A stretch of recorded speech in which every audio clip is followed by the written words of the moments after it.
Welcome back, everyone, and welcome, Tova. Thanks so much for joining me today. Hi, Sally. Glad to be here. So while we're recording this a few days earlier, this will be released on December 15th, which is a very auspicious day for high school seniors. Hi, Sally. Not that this has been dominating our lives at all. So anyway, yes, early decisions were released. Some apparently already came out. Today's the 7th, and we've already got some out. But generally speaking, they're all going to be out by the 15th. So we want to help students figure out now what.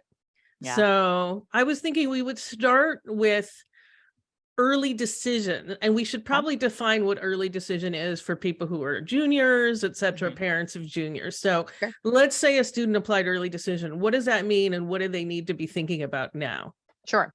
Early decision, emphasis on the word decision, as opposed to early action, means that they have committed themselves to attend that institution if admitted.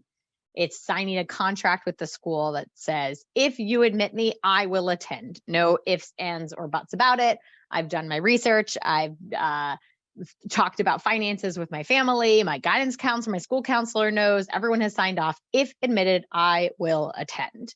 So you can't tell that to two schools, right? Because what if two schools tell you yes? So you've only told one school that you're in if they accept you.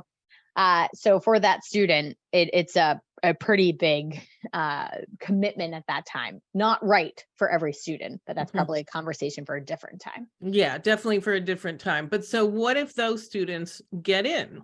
Yeah, they're done. They have about 24 hours. I don't think anyone's sitting there with a stopwatch, but the expectation is that immediately within a day or so, they notify any other college that they have submitted applications to already to say, hey, just joking, I'd like to withdraw my application. I got in early decision to my first choice school. Thank you so much. Wanted to get you that information before you accidentally wasted an admit on me or spent time reviewing my application.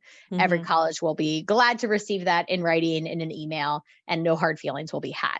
They also need to confirm back to that school, even though they've already signed a contract saying they will attend, they need to formally accept the offer, submit whatever deposit information the school is asking for, and check any enrollment box. The admit letter would come with instructions of what that admitting institution is looking for from them. But the expectation is that some immediate action would be taken. Most importantly, withdrawing from all their other schools that they've already applied to. Very, very important. And I'll just put in a little note that the only reason that sometimes this commitment can be foregone is if a financial aid offer was not what you expected. And I should say what you realistically expected. Right. If you just kind of go, what, I didn't get scholarships, and it was a college that doesn't offer scholarships, then you haven't done your research, you know? So I want to like put into place the research, but there are times when sometimes it's a few thousands less than maybe you realistically thought. And then you can go to the financial aid office and talk to the admission office and kind of get all that sorted out. But no one's dragging you there under duress, but the expectation is that a good faith, genuine commitment was made. You've done your research, you've used their net price calculator, you have a reasonable expectation. And certainly if any sort of circumstance were to dramatically change and the student had the best of intentions, schools would release students from this commitment. But the expectation is that, again, that research has been done, the commitment is genuine, and that it's an earnest decision.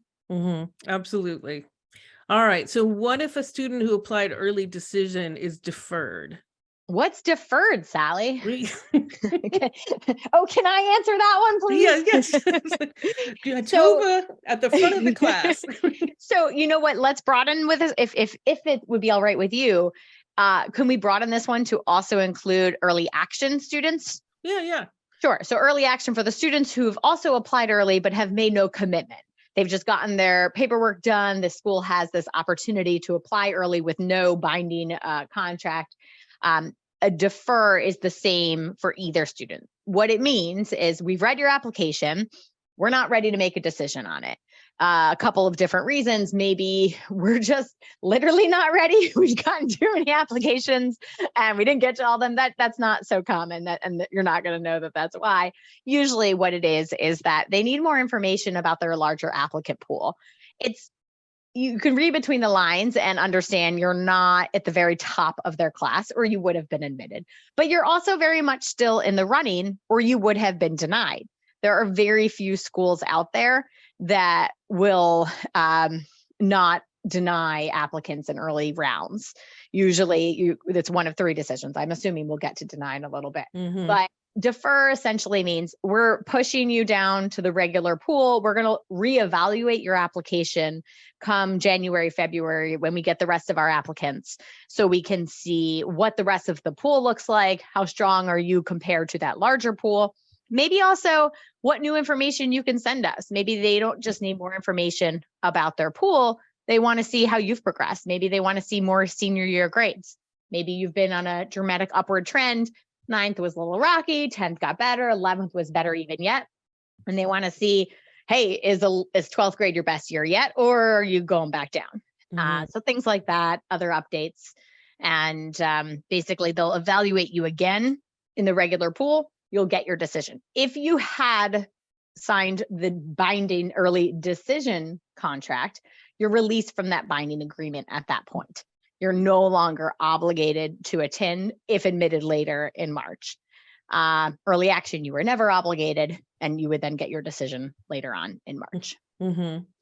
I do want to, this one is tricky, but I do like to warn students at the most selective colleges that if they were deferred from early decision, their odds of getting in are pretty low at that, even lower than they were before. It is tricky though, because when I worked at Reed College, if you were deferred from early decision, it really could have been because we wanted to see more good grades, right? But if you're deferred at some of these other schools, sometimes it's just their inability to kind of really make a decision. Yeah, I'd say our favorite answer, it depends. Yeah. So I worked at 4 very different schools, ranging dramatically in selectivity.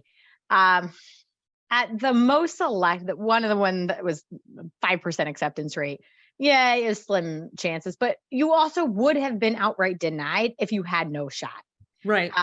At the 12 to 15% selective school, you were absolutely going to be given a second careful read. Maybe we needed to see not just the larger applicant pool, but your high school pool. You had a full other day in court. And at the moderately selective school, like the 48, 49% selectivity, we just really weren't sure. You were right in the middle and it could go either way. You had a solid, 50-ish% chance of being considered.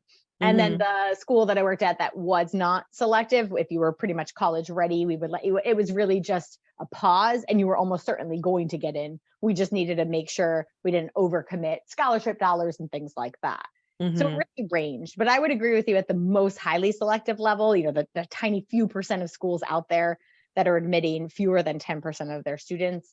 That's probably true, but I will argue and push back that you do still have a shot. It might be a small shot, but we talked a lot about ripping the Band-Aid for a student who, in committee where we're like, the student is not going to get in. We're not doing them a favor by deferring them. Let's just rip the Band-Aid now. And some felt like, well, we want to give them a good job and attaboy and be encouraging.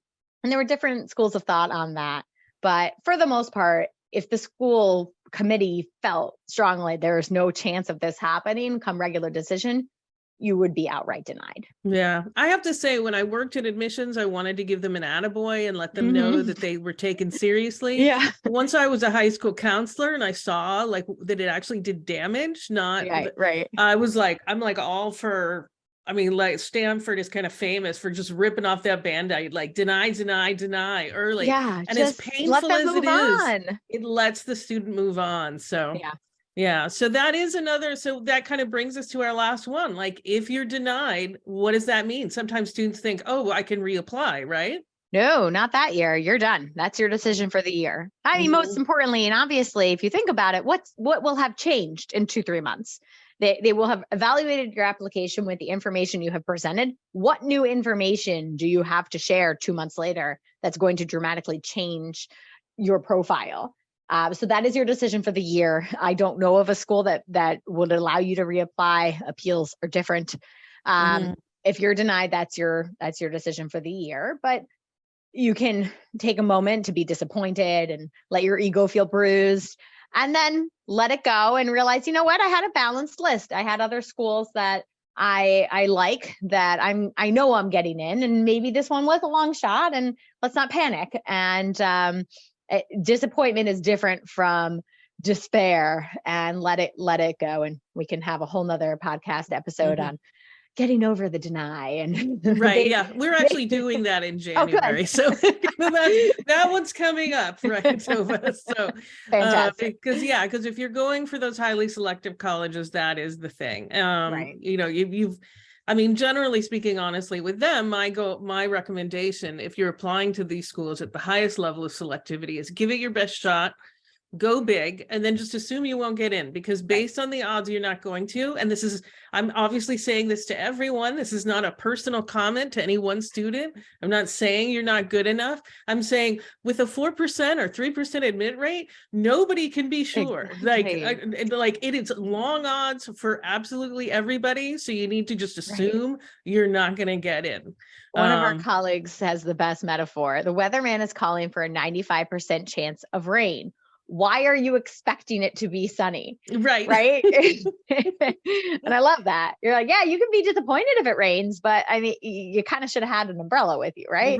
Right. So, you know, I also like to remind students not to panic and start rapidly applying to a million other schools in those last week or two of December. Take a beat, look at your list. Where else have you applied already, or did you have ready to go that you can count on? Where did this school fall on your list? Was this school a far reach? Was it what you had categorized with the advice of your school counselor a likely school? And should you reevaluate? But if this school was a reach, this is not a reason to panic and to just take a beat. Yeah.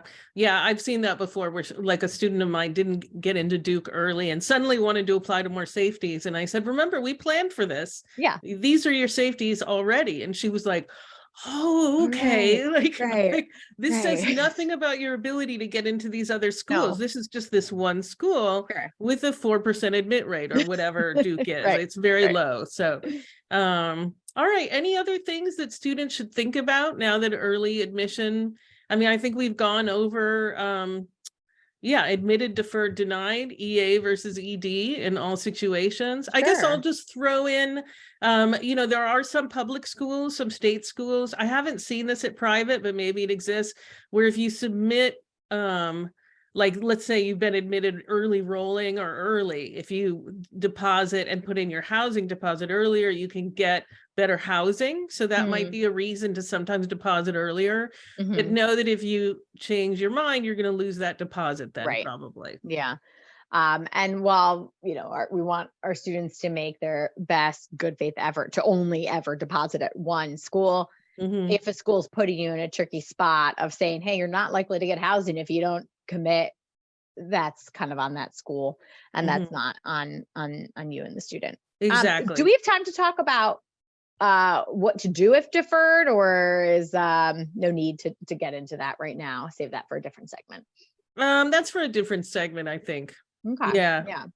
Yeah. So if you're admitted, I forgot to add, celebrate, jump up and down, but like be respectful of your peers who maybe didn't, you don't necessarily go screaming, running through your hallways. Yes. But do jump up and down and celebrate. That's exciting. Celebrate with your parents, celebrate with other students who got in someplace. But be gentle around your fellow students. And actually, I'll just say we should be talking about it again later, but we have blog posts on what to do if you're deferred. So if you go to blog.getintocollege.com, you can look up what to do if you're deferred, because there are some good steps to take. Great steps there, no action needed in December. Yeah. Just enjoy your winter break. Take a break. Eat your ice cream, eat your turkey, or whatever it might be. All right. Well, thank you so much, Tova. Always my pleasure, Sally. All right, everyone. We'll take a short break, and then we'll be welcoming Anne from Boston University.